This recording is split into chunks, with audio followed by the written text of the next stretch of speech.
la lucha de clases es los modos de producción es la forma en la que la sociedad funciona.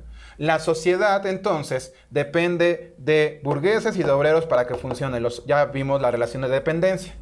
Ahora, así entonces es como la sociedad consigue o produce sus riquezas a través de los modos de producción. Ahora, Carlos Marx, al igual que Augusto Comte, propone una forma diferente de ver la historia de la humanidad.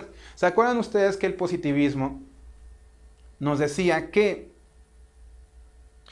la historia de la humanidad se dividía en 3 estados? El teológico, cuando la sociedad solamente se explicaba las cosas a través de la magia y de la religión. El metafísico, cuando la sociedad se explicaba las cosas a través de la razón y la lógica. Y el positivismo, cuando la sociedad aplica el método científico para explicarse las cosas. Bien, en este caso, Carlos Marx dice que deberíamos de estudiar a la sociedad y su historia a través de los modos de producción. Es decir, cómo a través del tiempo las sociedades han creado su riqueza. De ahí ya saben el porqué de los modos de producción. Porque son maneras de hacer riqueza, de producir algo. ¿Sí? Acuérdense, la sociedad, estructura, superestructura. Y entonces Carlos Marx dice, los modos de producción que han existido a través de la historia de la humanidad, es decir, los modos de producción que han acompañado a la historia de la sociedad y que debemos de entenderlo para entender a la misma sociedad, son los siguientes, ¿sí? En un primer momento existió el modo de producción llamado comunismo primitivo. ¿En qué consiste ese modo de producción?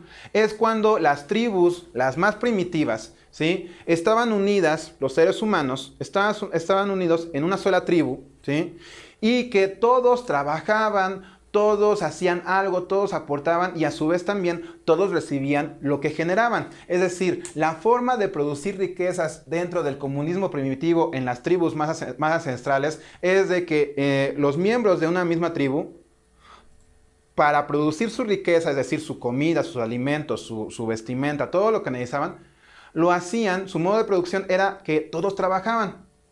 Y todos, a su vez, todos se consumían lo que cosechaban o lo que obtenían. Y entonces podíamos ver que los hombres se iban de casa, mientras las mujeres cosechaban, recolectaban frutos, verduras, lo que sea.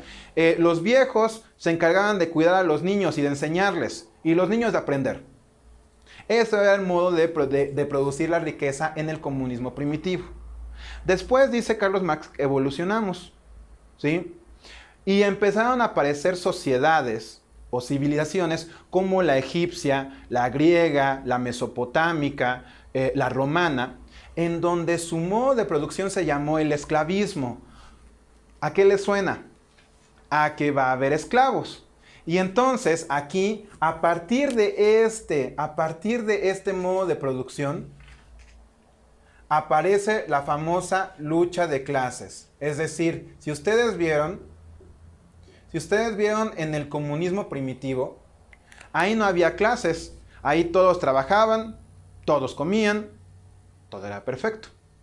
Pero a partir de que la sociedad evolucionó en un esclavismo, y aquí ya estamos hablando de la antigüedad, de esas civilizaciones, Egipto, Grecia, Roma, Mesopotamia, van a aparecer los dueños, los amos y los esclavos, en donde los dueños tenían los recursos, claro, los dueños de la tierra, y ellos, como eran los dueños, pues se ponían a filosofar, a pensar, eran gobernantes, y mientras tanto los esclavos, ellos eran los que producían la riqueza.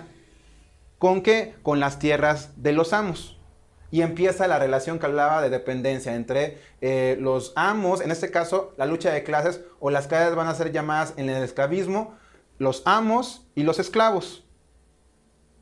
Bien, así entonces comienza el esclavismo y la lucha de clases. Después evoluciona, dice Carlos Marx, y Después vamos a llegar al feudalismo, al modo de producción llamado feudalismo. Aquí también hay lucha de clases. Y aquí nosotros lo vimos en historia como la Edad Media. Aquí dice Carlos Marx, aquí también hay lucha de clases. También hay burgueses y obreros o proletariados. Nada más que aquí las clases se van a llamar los señores feudales y los siervos. Los señores feudales son los dueños de las tierras, de todas las tierras de los reinos. Mientras tanto, los siervos no tienen tierra, así que se ofrecen sus servicios al señor feudal que tiene muchísimas tierras y dicen, yo te la siembro. Dice el señor feudal, perfecto, yo te doy esta parcela, ¿sí? Y tú la vas a sembrar. Cuando coseches, la mitad va a ser para mí y la otra mitad para que tú sobrevivas todo el año. Para que tú sobrevivas. Así que entonces aquí el modo de producción es basado en las tierras, la agricultura, en donde existen la lucha de clases que eran los señores feudales y los siervos.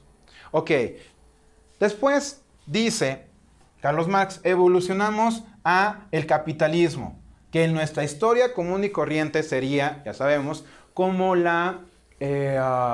Renacimiento, la Edad Moderna, inclusive hasta el día de hoy.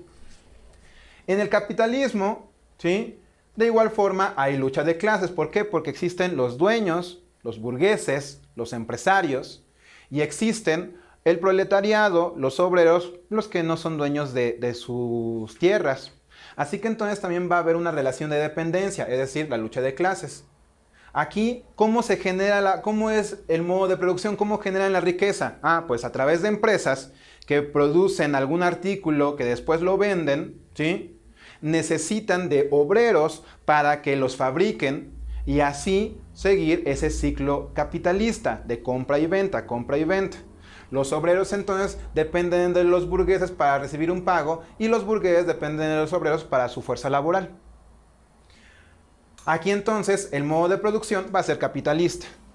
Aquí ya no es como en el esclavismo, de que el esclavo pues no recibía nada porque era un esclavo. Simplemente tal vez recibía comida. En el feudalismo, la forma de producción era sembrando las tierras y cosechando los frutos. Y te quedabas con una parte de ellos. Aquí en este modo de producción es capitalista y aquí ya existe la moneda. Y yo, por tu esfuerzo, te pago un dinero. Y tú me lo devuelves en forma de trabajo. Entonces ya vimos los 4 modos de producción. El quinto modo de producción, hasta la fecha no hemos llegado a eso porque es muy fantasioso. Pero en palabras rápidas, el socialismo de Carlos Marx dice, la siguiente etapa de la evolución del ser humano es cuando los seres humanos ya no haya clases, es decir, las clases desaparezcan, ¿sí? Ya no existan clases, ¿sí? Y que entonces todos seamos, casi como que todos regresamos al comunismo primitivo, en donde todos trabajamos, todos comemos, nadie tiene de más, nadie tiene de menos, todos somos hermanos.